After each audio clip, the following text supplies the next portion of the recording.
සුබ දවසක් හැමෝටම. ඔයාලම එකතු වෙලා ඉන්නේ The Story Zone YouTube channel එකත් එක්ක. ඉතින් අද කතාවට යන්න කලින් channel එක subscribe කරලා like එකක් දාගෙනම යන්න කියලා ආදරෙන් මතක් කරනවා. ඉතින් දැන් අපි යමු අද කතාවට.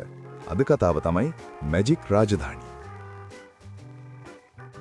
එක කාලෙක අහසත් පෘථුවියත් එකිනෙකාට සිනාසෙන Magic රාජධානියක් තිබුණා.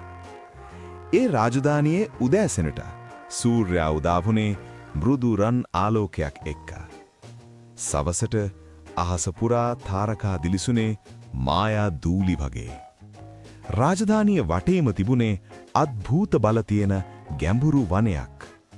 ඒ වනයේට ඇතුල් වුණාම කාලයත් හුස්මත් වෙනස් වෙලා වගේ දැනුණා. ඒ රාජධානිය ජීවත් වුණේ හදවත පිරිසුදු කුමාරිය ලිහිණි. ඇයගේ සිනාව වනයක්වත් සංසුන් කරලා දමන තරම් බලවත්. ඇයත් එක්ක ධෛර්යවත් නීතිගරුක කුමාර අර්වින්. ඔහුගේ ශක්තියට වඩා ඔහුගේ විශ්වාසය වටිනවා. වනයේ ගැඹුරුම කොනක ජීවත් වුණේ වනය ආරක්ෂා කරන සුරංගනා සීයා. ඇය ස්වභාව ධර්මයේ හුස්ම වගේ. එක් රැක අහස අඳුරු වුණා. සුළඟට බියක් එක්වුණා.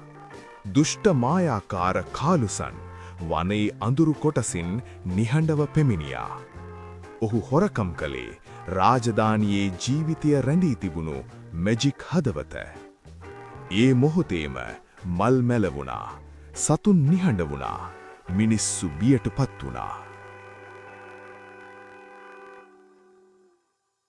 වනයේ අසල කුඩා ගෙයක් තිබුණා. ඒ ගේ ජීවත් වුණේ නිම්න කියන සාමාන්‍ය ළමෙක්. ඔහුට මායා බල තිබුණේ නැහැ. රන් අසිත් නැහැ. නමුත් හදවත පිරිසිදුයි. වනයේ වෙනස ඔහුට මුලින්ම දෙනුණා. කුමාරිය, කුමාරයා, සුරංගනාව සහ නිම්න එකම අරමුණක් සඳහා එකමුතුවෙන් මැජික් වනයේට ඇතුල් වුණා.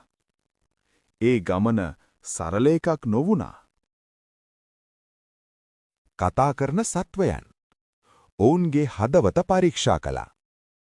රහස් දොරවල් නිවැරදි මඟ හඳුනා ගන්න බුද්ධිය ඉල්ලුවා.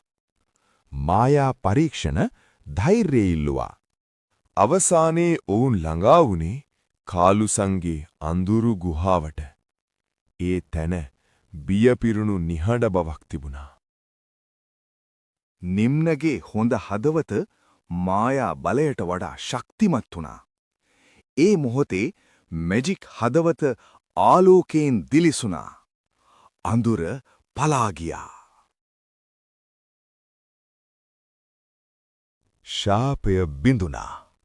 වනය නැවත හුස්ම ගත්තා. රාජධානිය දිලිසුණා.